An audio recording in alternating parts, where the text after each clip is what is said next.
The 285 clamp meter does AC and DC voltage, ohms and continuity for applications like switches and high limits, diode for variable frequency drives, capacitance for start capacitors, frequency and duty cycle for pulse width modulation, temperature, DC microamps for flame sensors, and up to 600 amps AC.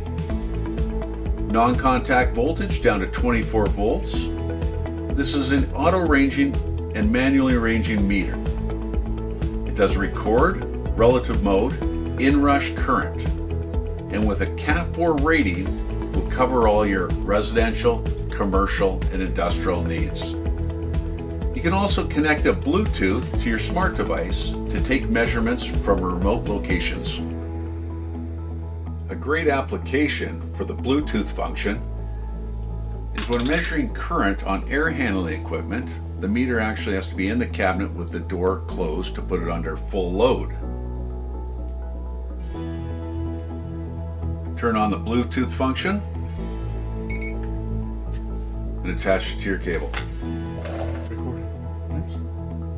Scan for device, 285.